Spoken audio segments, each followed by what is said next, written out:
Through this video, I am going to explain how to solve numericals based on motion graphs. I have explained here three numericals. You need to read and interpret the graphs well to solve such type of numericals confidently. Let us discuss this first numerical. Here distance time graph of motion of four cars ABCD is shown. Merely by observation you can find out which car covers more distance in less time and vice versa. Means you can find out whose speed is more and whose speed is less. Slope of distance time graph gives us speed of moving object. Here you can see clearly car C covers more distance in less time as compared to other cars. Look at car B. Car B covers less distance in more amount of time. So you can say car C is the fastest among four and car B is the slowest. You can even do the comparison of speed of car A and D. Look at car D. It covers more distance in less time as compared to car A. So obviously speed of car D is more than speed of car A. So after hearing all this discussion, now choose the correct statement out of the given statements. Read all these statements carefully and think over it. Which will be the correct one? So obviously we have already talked about this statement B. Car B is the slowest. So option B is the correct option, right? Let us discuss this second numerical. The velocity time graph shows motion of a cyclist. You need to find out its acceleration and its velocity. And third sub question is the distance covered by the cyclist in 15 seconds. So first two sub questions are really very easy. Merely by observation you can get the answers. In case of third sub question you will have to do little calculation. So let us find out first acceleration of this moving object. Here we can see clearly with the passage of time velocity is not changing. Velocity remains same, that is 20 meter per second, right? It is quite evident from the graph. And what is acceleration? Acceleration is nothing but rate of change of velocity. If there is no change in velocity, then there is no question of having acceleration also. So acceleration of this moving object is, what can you say? 0. So instead of writing just acceleration is 0, you can give the reason also in short. As velocity is constant, acceleration is 0. They have asked you its velocity also. It's super easy question. If you look at the graph, in no time you will understand the answer of this. So what is the velocity of this moving object? Obviously it is 20. But don't forget to write down unit. On y-axis they have plotted the values of velocity, right? And there they have given unit also. So what is the unit here? 20 meter per second. Now the third sub question. The distance covered by the cyclist in 15 seconds. So here velocity is given, time is given, velocity is constant, it is not changing, right? So which formula will you use to find out distance covered? V is equal to displacement upon time or distance upon time. So rearrange the terms for getting distance. Distance is equal to velocity multiplied by time. So here just put the values. What is V? 20 times 15. You will get displacement as 30 meters. Fine. You can use graphical method also to find out the value of distance covered. Look at the graph. They have asked you to find out distance covered in 15 seconds. So at 15 seconds, we will draw one perpendicular from the slope of velocity time graph, so that we can get the confined area ABCD under the slope. And area under the slope of velocity time graph is nothing but displacement shown by the object, right? So if you find out area of quadrilateral or rectangle, we can see clearly here ABCD, you will get distance covered. So what is the formula to find out area of rectangle? Length into breadth. What is length here? AD, breadth AB.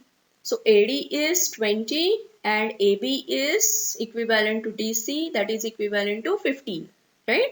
So 20 multiplied by 15, we are getting the same answer as before, that is 300 meter. So the distance covered by the cyclist in 15 seconds is 300 meters. Now the third numerical. Here the graph given alongside shows how the speed of a car changes with time. Here also, if you see, first four sub-questions are very easy. Merely by doing observation, you can write down the answer of these questions. For fifth one, we have to do small calculation. So what is the first question? What is the initial speed of the car? Look at the diagram given here or look at the graph given here.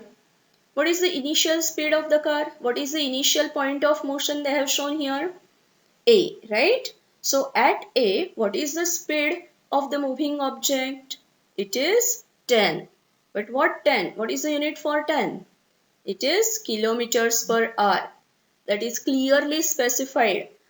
On y-axis, they have shown speed values, right? And in the bracket, they have written speed is measured in kilometers per hour. So what is the first answer? The initial speed of the car is 10 kilometer per hour. Next question. What is the maximum speed attained by the car? So now have a look at the graph again. B and C are the highest points, right? So what is the maximum speed attained by these 2 points, or what is the maximum speed when moving object is at point B and C? It is 35 km per hour. So maximum speed attained by the car is 35 km per hour. Which part of the graph shows zero acceleration? We have talked previously, right? What do you mean by zero acceleration? When do we say moving object shows zero acceleration? When its velocity is constant. And here, which part of the graph shows that moving object has zero velocity? Is it zero velocity? No, I'm talking about constant velocity. So which part of the graph shows velocity is constant? That means object is moving with the same velocity. Yes, part from B to C shows zero acceleration. That means object is moving with constant velocity. When velocity is constant, acceleration of moving object is zero. Next question. Which part of the graph shows varying retardation? Retardation means what? Negative acceleration. And to have negative acceleration, velocity should decrease, right? So, which part of the graph shows decrease in velocity? Yes, you are right. Part CD shows continuous decrease in velocity. So, part CD shows retardation. Last question. From the distance, find out distance traveled in first 8 hours. Now, here they have shown you the journey of the object in 10 hours. But they have told you to find out distance traveled in only first 8 hours. So, here also velocity time graph is given and you are supposed to find out distance. So, how to find out that?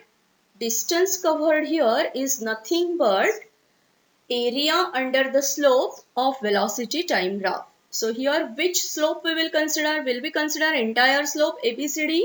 No. They have told you to find out distance in first 8 hours. So we will just consider the slope ABC.